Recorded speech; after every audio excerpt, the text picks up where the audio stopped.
Okay, so we're looking back at adventure game books again. This time it's with one of the Transformers books. This time Island of Fear, and as we can see, some great big bug-eyed multiple tentacled thing getting its arm, or tentacle rather, shot off by Beachcomber. And there's you in your mustard shorts or brown shorts and a yellow top and looking suitably terrified. Again, like all the other books of the series, the character art and the Transformers appear to be very much based directly on the toys rather than the cartoon or anything. I don't know if that was deliberately intentional or, if the artist had just never looked at the comics or what, I don't know. Let's just see what we've got here. The blurb is pretty much the same as what was on the other books, it just changes around here. An exotic holiday island is terrorised by the murderous Dirge. Brave Beachcomber, a heroic Autobot, needs your help to combat the Decepticons' menacing schemes, but the price of failure is death. If you collect Transformers, this book is for you, and there's a pricing as well. And of course, as we discovered the last time, this was a UK-based publishing company. Young Corgi, yeah. I've really no idea. I haven't bothered to look at whether or not Corgi is still around and still going or not, but here we go. What do we get so far? Dave Morris again, illustrated by John Higgins, who I think was doing the art the last time around. Published 1986, according to this blurb here. Hasbro Industries Incorporated, all rights reserved, text and illustrations, Transworld Publishers Limited. I wonder, would Transworld have a different meaning nowadays? Right, let's just take a look. Okay, so we're getting exactly the same blurb as we did before, and then we've got the standard choose your own adventure type.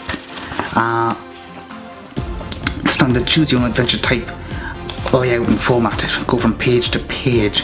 So let's see how this starts off. Most people could never dream of having the chance to spend a whole summer vacationing on an island in the South Pacific. You're one of the lucky few, however, because your parents are two of the world's leading marine botanists. Well, how did you know that? How did you know that my parents are Oh wait, this is the character in the book. Right, of course, okay, well, whoops. What a coincidence. I don't think so. While they're off investigating the plants of a remote island chain, you are left to enjoy yourself in the unspoiled tropical paradise of Nali. Today, Akura, the islander who's looking after things in your parents' absence, i.e. your babysitter, has gone into the island's only large town to do some shopping.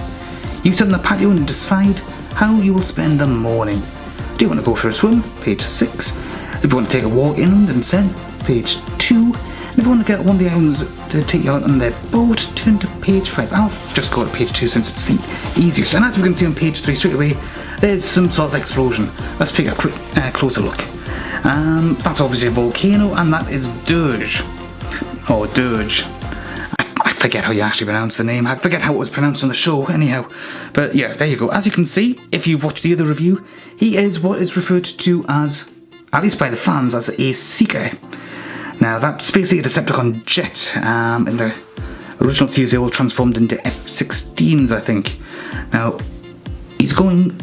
All of the Autobots and Decepticons that are shown in these books are depicted in forms that look very close to their toy versions rather than how they were shown and drawn in the comics and cartoons. As such, that's very close, very accurate to how Dirge was. The only difference is the head would typically have a nose cone pointed up. Dirge was one of the second wave Transformers, I think, and therefore he was essentially a Starstream recolor. But he had some specific parts for himself, different wing sections, different gun armaments on his arms, and he and the rest of the second wave jets that all shared the same basic mould. To differentiate between them and the first wave, they always had the nose cone sections pointing upwards between their air intakes that you can see over his shoulders there. Why they did that, I don't know, but there you go.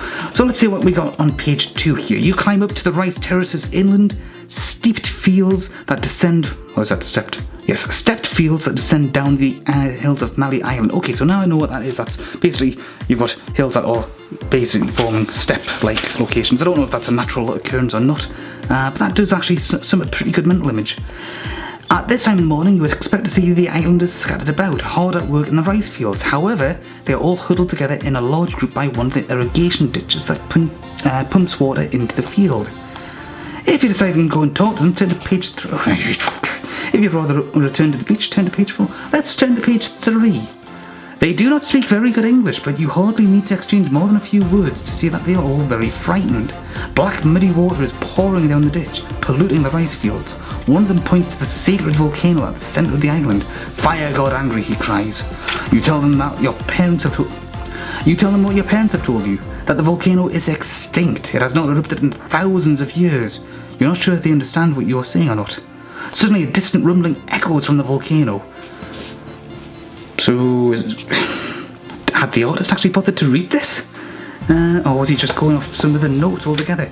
Gotta go to page 9 now, but here we are. Here's Beachcomber on page 7. Now, Beachcomber was one of the more laid-back Autobots. He'd be more inclined to go off and party and relax and, have a good time than actually fight, which, might make some people think he was lazy and some people might think he was a bit of a stoner, but he's a robot. How does he go and get stoned? Or drunk or anything like that?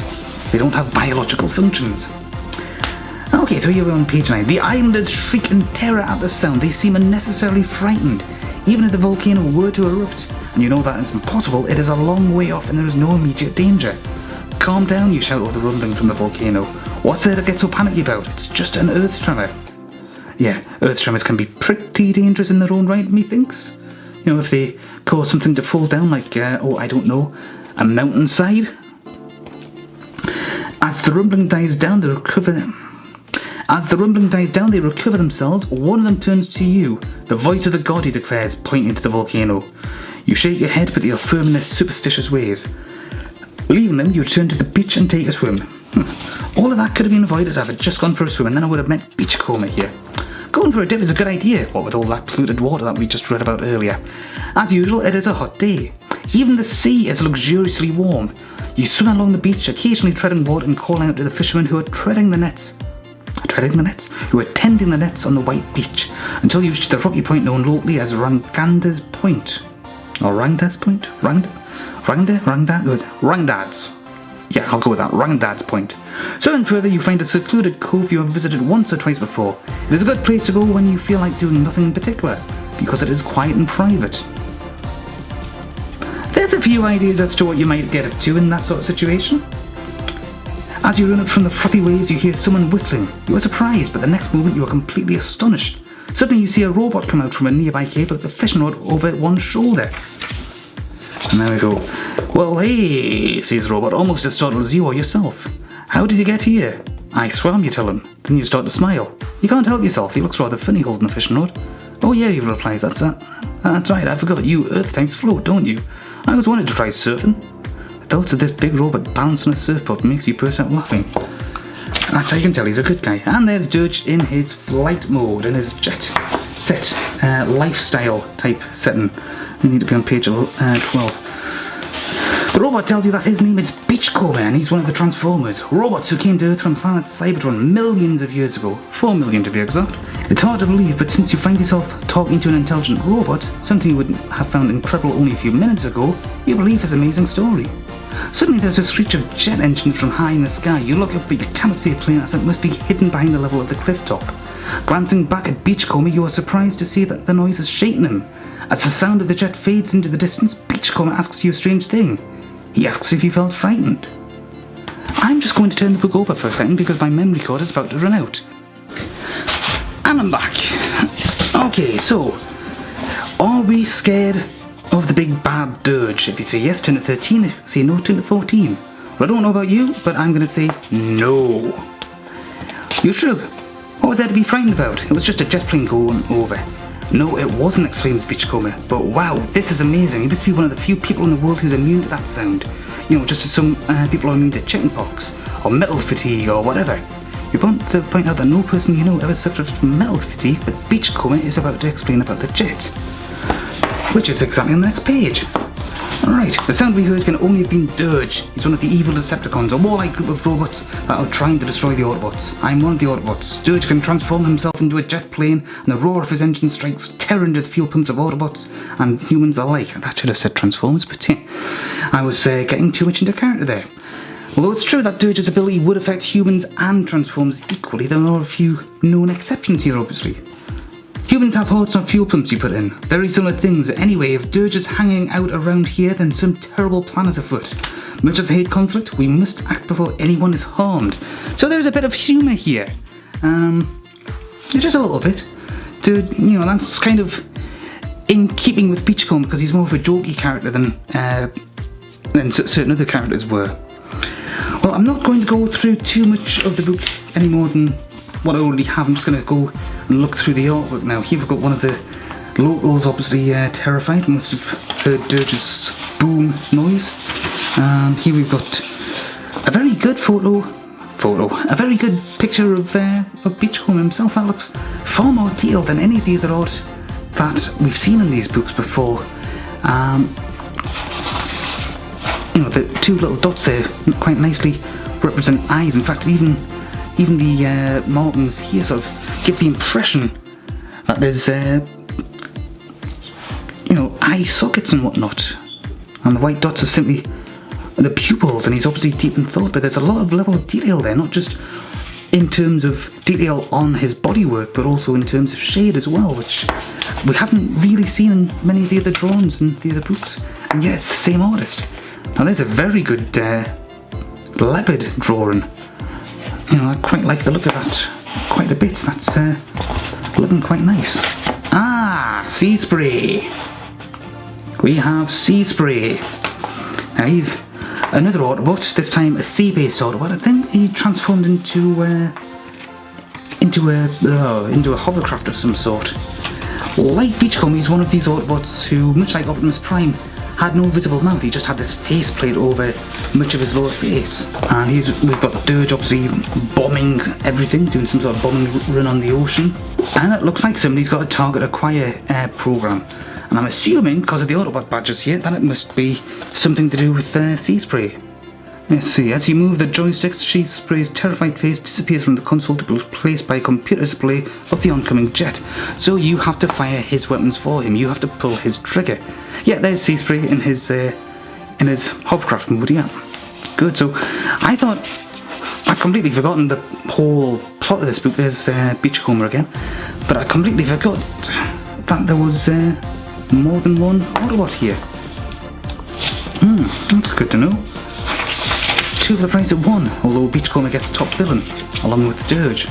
And there's Dirge, drawn about as accurately as you can. Actually, in this particular case, the artist has actually gone to the trouble, unlike when he drew Starscream in one of the other books, he's actually extended the body so that there's thighs separating the knee bits here.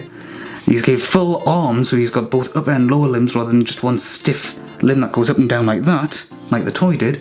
But he still hasn't actually put the nose cone in the right place for Dirge. Oh well. And Beachcomber here demonstrates his pointing abilities. He can point at things that are apparently falling. And I think, there's that. Yes, there's that creature from the front, although it looks a bit different.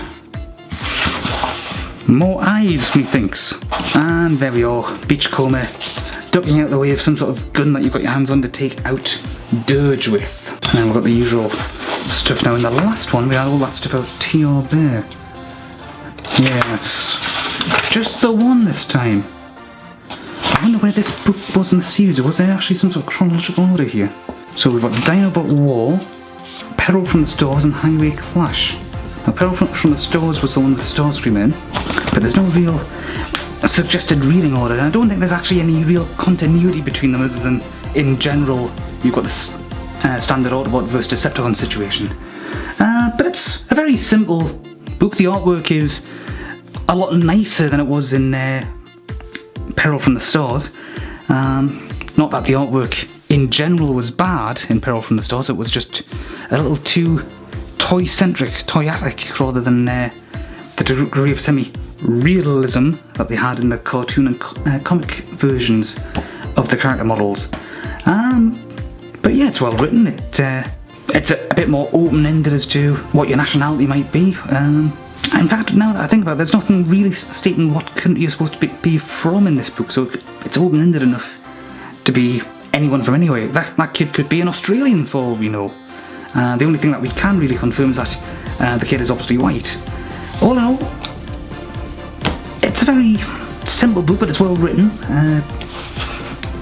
Dave Morris obviously tailored everything to his audience here. He knew exactly who he's writing for, and he's written quite a good little plot overall there. It's all works out quite nicely. Everything comes together quite nicely in all regards. It's a very basic, simple plot, and as it does in pretty much every kind of book like this I've read, it gives you pretty much endless possibilities within the limits of how many pages there are. Well, that's it from me. I'll see you next time. Bye bye.